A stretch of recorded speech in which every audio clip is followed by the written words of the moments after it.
ஜெயிக்கவே முடியாது அப்படின்னு சொல்லிட்டு இருந்த பிஜேபியை இன்னைக்கு மாணவ சமுதாயம் சிஜேபி அப்படிங்கிற ஒரு இயக்கத்தை வச்சு எங்களாலையும் போராட முடியும்யா, உங்களை நாங்கள் மன்னிப்பு கேட்க வைப்போம், உங்களுடைய பதவியை ராஜினாமா செய்ய வைப்போம் அப்படிங்கிறத சாதிச்சிருக்காங்க.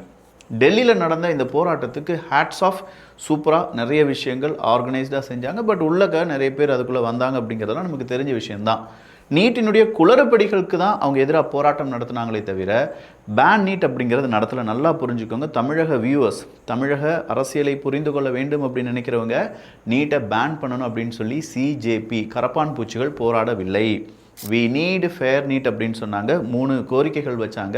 2 கோரிக்கைகள் ஆல்ரெடி மத்திய அரசாங்கம் செவி சாய்த்து விட்டது அப்படிங்கிற ஒரு தகவலுடன் சிஜேபியினுடைய ப்ரொட்டஸ்ட் முடித்து வைக்கப்பட்டது. இதோடி அந்த இயக்கம் முடிஞ்சிருச்சான்னு கேட்டால் கண்டிப்பாக இல்லைன்னு சொல்லியிருக்காங்க. இந்த இயக்கம் அடுத்ததாக ஒரு அரசியல் இயக்கமாகவோ அரசியல் கட்சியாகவோ வருமானு கேட்டால் அது வராது அப்படின்னு சொல்லி இப்போதைக்கு சொல்லியிருக்காங்க. அரசியல் என்ன வேணாலும் நடக்கலாம், நான் முதலே சொல்லிடுறேன். ஏன்னா என் குடும்பத்திலேருந்து யாருமே அரசியலுக்கு வரமாட்டாங்க அப்படின்னு சொன்ன மு.க. ஸ்டாலின், அதன் பிறகு உதயநிதி ஸ்டாலின் அவர்கள் துணை முதலமைச்சரான அந்த ஹிஸ்ட்ரிலாம் நமக்கு தெரியறதுனால அரசியல் என்ன வேணாலும் நடக்கலாம், அம்பிட்டு தான். ஸோ இங்கே இருக்கக்கூடிய அடுத்த சிக்கல் என்னென்னா, சிஜேபி சொல்லியிருக்காங்க அடுத்ததாக ஒரு 5 அம்ச கோரிக்கைகளுடன் சீக்கிரமாக நாங்கள் சென்ட்ரல் கவர்மெண்ட்டை பார்த்து வருகிறோம் அப்படின்னு சொல்லியிருக்காங்க. திமுக இப்போவே ரெடி ஆகிக்கோங்க, அடுத்த 5 அம்ச கோரிக்கைகளுடன் போராட தயாராகி கொண்டிருக்கிறது கரப்பான் பூச்சிகளுடைய கூட்டம். ஸோ இங்கே திமுக இல்லாட்டி தாவேகா அப்படின்னு சொல்லக்கூடிய தமிழ்நாட்டுக்குள்ளே இப்போ இருக்கக்கூடிய அந்த ப்ரொட்டஸ்ட் எப்படி இருந்துச்சு அப்படிங்கிறதெல்லாம் நம்ம பார்க்க போகிறோம். ஆல்ரெடி 3-4 வீடியோ முடியலை, எவ்வளோதான் திட்ட முடியுங்களே, ஆனாலும் கொஞ்சம் விஷயங்கள் வந்திருக்கே, எல்லாத்தையும் பார்க்க போகிறோம். இது தமிழ் பொக்கிஷம் வழங்கும் ஆழமான அரசியல் சதுரங்கம்.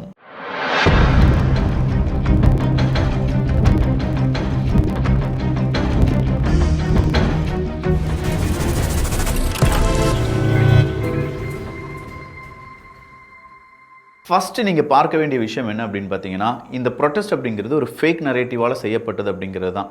முழுக்க பேன் நீட் அப்படின்னு சொல்லி தொடங்கினவங்க அடுத்ததாக விஜய் அவர்களுக்கு எதிராக ஏன் விஜய் பேச மாட்டாரா, முதல்வர் என்ன ஆனார், முதல்வருக்கு எந்த கால்சியம் சப்ளை கொடுங்க, அவருக்கு முதுகெலும்பு இல்லாதவர் அப்படின்னு சொல்லி அவரை ரொம்ப கொச்சையாக பேசக்கூடிய, ரொம்ப திட்டக்கூடிய பதாகைகளை ஏந்தி ஒட்டுமொத்தமாக ஜனநாயகனுக்கு எதிராக ஒரு குரலை ஒலிக்க வைத்து அமீர் மாதிரியான கரப்பான் பூச்சிகளும் ரஞ்சித் மாதிரியான கரப்பான் பூச்சிகளும் வெளியில் வந்ததும், ஜோதிகா இப்போ வெளியில் வந்து உடனடியாக அவ்வளோதான் அவர் ராஜினாமா பண்ணணும் அப்படின்னு சொல்லி அவங்க ட்வீட் போட்டிருக்காங்க, இல்லை இன்ஸ்டாகிராமில் ஒரு போஸ்ட் போட்டிருக்காங்க.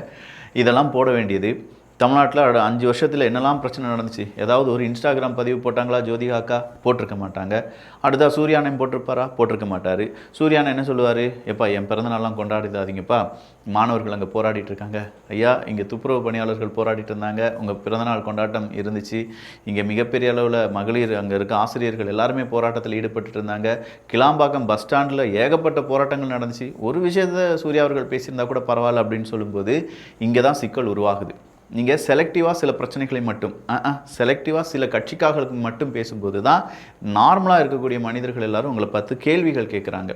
உடனடியாக கேள்விகள் கேட்டுட்டாங்கன்னா படம் ஓடாது அப்படின்னு சொன்னோடனே ஏன் புருஷன் படத்தை மட்டும் ஓட விடாமல் செய்கிறீங்க அப்படின்னு சொல்லி ஜோதிகா அக்கா கேட்பாங்க.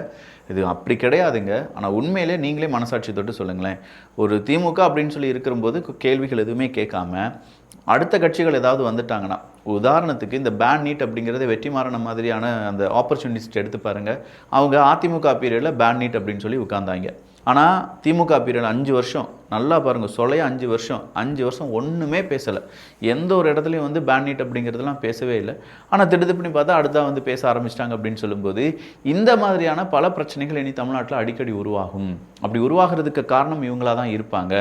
இப்படி உருவாகி அடுத்த 4 மாதம் 6 மாதத்தில் ஆட்சி கவிழ்ந்து விடும் அப்படின்னு சொல்லி கவிழ்ந்துருச்சு பார்த்தீங்களா அப்படின்னு சொல்லி ஆருடம் சொல்லி எகெயின் திமுக அதிமுக ஒன்றிணைந்து தேர்தல் சந்திக்க போகிறாங்களா அப்படிங்கிறதுலாம் தெரியலை.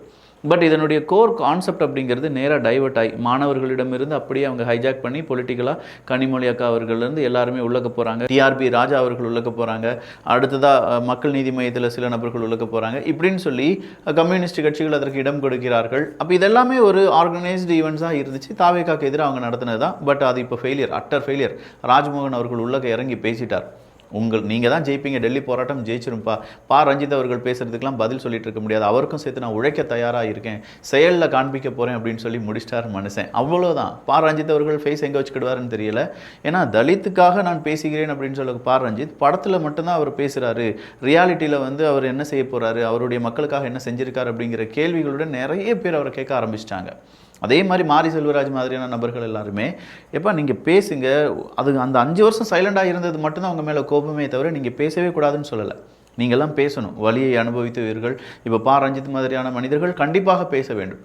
ஆனால் அவங்க அந்த ஒரு கட்டத்தில் மட்டும் பேசிட்டு இந்த கட்டத்தில் பேசாமல் விட்டுட்டாங்க அப்படிங்கிற அந்த வருத்தம் தான் அவங்க மேலெலாம் இருக்கே தவிர, ஏதாவது தப்பாக நாங்கள் பேசியிருந்தாலும் உங்கள் மேலே கோபப்பட்டிருந்தாலும் அதை மன்னிப்பு கோரிக்கொள்கிறோம். பட் உண்மை என்னென்னா, நீங்கள் பேசுங்க. இப்போ விஜய் அவர்கள் ஆட்சியில் இருக்காங்க, நிறைய பேசுங்க. அடுத்ததாக என்னைக்காவது ஒரு நாள் திமுக ஆட்சிக்கு வரும், அன்னைக்கும் நீங்கள் பேச வேண்டும் அப்படிங்கிறது மட்டும்தான். ஸோ நம்ம எல்லாருமே சாதாரண மனிதர்கள் தானே. மனிதர்களுக்கு உதவி செய்வதற்கு, மனிதர்களுக்கான அந்த உரிமையை கோருவதற்காக தான் நம்ம இருக்கோம். நான் இந்த சாதியை சார்ந்தவன் அந்த சாதியை சார்ந்தவனுக்கு மட்டும் உரிமை கோருங்கன்னு நான் சொல்லலை.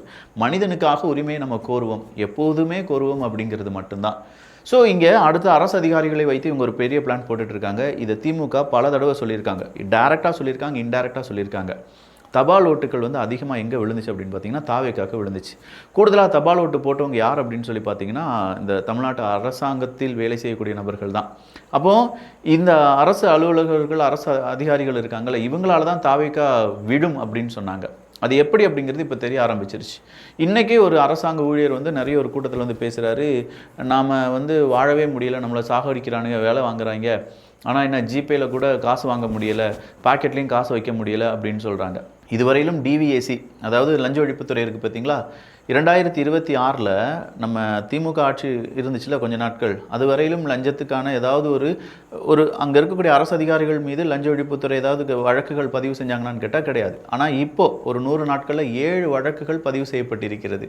போன வருஷத்தை விட இந்த வருஷம் அதிகமாக லஞ்ச ஒழிப்புத்துறையினுடைய வழக்குகள் இருக்கலாம் அப்படின்னு சொல்கிறாங்க. அதாவது உண்மையாக ஊழல் செய்கிறவங்க, லஞ்சம் வாங்குறவங்க தண்டிக்கப்படுகிறார்கள், பயப்படுறாங்க. தப்பு செஞ்ச அரசு அதிகாரிகள் பயப்படுறாங்க. தப்பு செய்யாத மக்களுக்காக இருக்க வேண்டும், நம்ம வாங்குகிற சம்பளத்துக்கு உண்மையாக இருக்கணும், ₹1 கூட நமக்கு எக்ஸ்ட்ரா வேண்டாம், அதுதான் நல்ல அரசாங்க வேலை கிடச்சிருச்சு, பிஎஃப் வரப்போகுது, எல்லாமே உங்களுக்கு இருக்க போகுது இல்லை. எங்கள் தனியார் மாதிரி உங்களுக்கு நாளைக்கு வேலை இல்லைன்னு சொன்னால் வீட்டுக்கு வந்துட போகிறீங்களா? இல்லை, அதுக்கெலாம் உங்களுக்கு நிறையா இயக்கங்கள் இருக்குது. ஆனால் அதையும் தாண்டி நான் லஞ்சம் வாங்கித்தான் தீர்வேன் அப்படின்னு சொல்கிறதுலாம் எந்த விதத்தில் நியாயம்?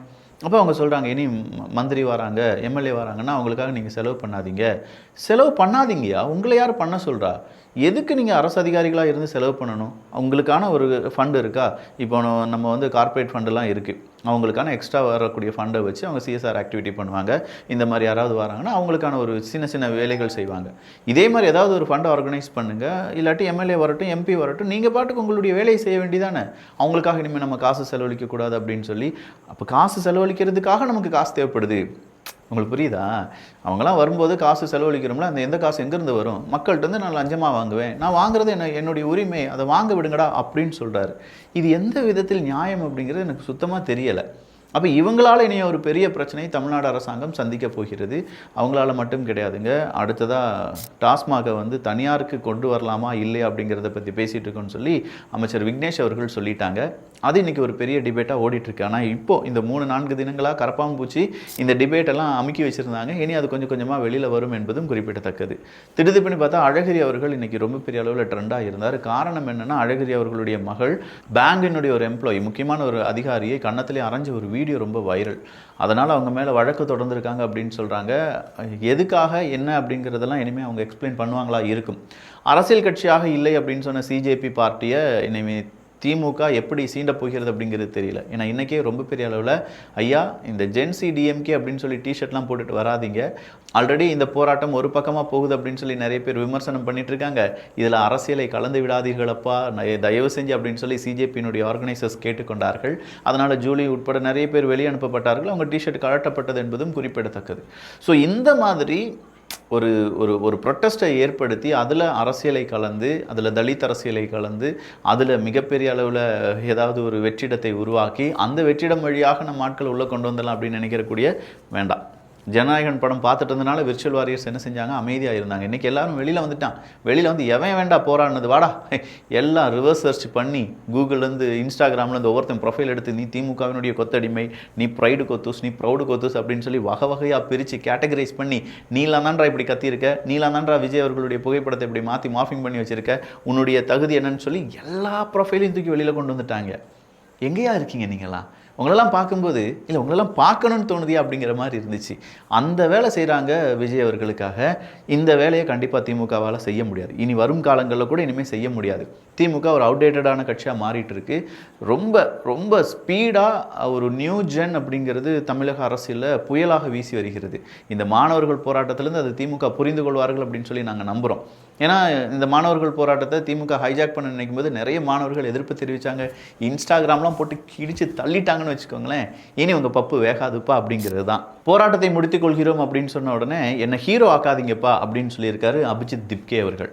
அபிஜித் திப்கே அவர்கள் அப்படி சொன்ன உடனே நான் என்ன நினச்சேன்னா, பரவாயில்ல அவர் ஹீரோ ஆக்க வேண்டாம். ஆனால் இங்கே ஒருத்தவங்க எங்களால் தான் இதெல்லாம் நடந்துச்சு, நாங்கள் போட்ட விதை தெரியுமா, நாங்கள் தான் நீட்டுக்கு எதிராக பேசணும் தெரியுமான்னு சொல்லி ஒட்டுமொத்த கிரெடிட் எடுக்கிறதுக்கு ஸ்டிக்கர் ஒட்டுறதுக்கு தயாராக இருக்காங்க. முழுசாக நியூஸ் போடுங்க நிரஞ்சன் அப்படின்னு சொல்லி ஒருத்தரை போட்டு சில நபர்கள் வச்சு செஞ்சுருக்காங்க. ஒன்றுமே கிடையாதுங்க. நியூஸை ஒரு லைன் மட்டும் போட்டுட்டு, தாவேக்கா பேசினா ஒரு லைன் மட்டும் போட்டுட்டு அதை பெருசாக மாற்றுறதும், திமுக பட்டா ஒரு 3-4 லைன் கரெக்டாக புரிகிற மாதிரி போகிறதும் அப்படிங்கிறத நிறைய பேர் செஞ்சிட்ருக்காங்க. இந்த மாதிரியான டேஷ் வேலை எல்லாமே ஜேர்னலிஸ்ட் அப்படிங்கிற பெயரில் செய்யாதீர்கள். உங்களுடைய முகமூடி எல்லாமே இங்கே கிழித்து எறியப்பட்டு வருகிறது.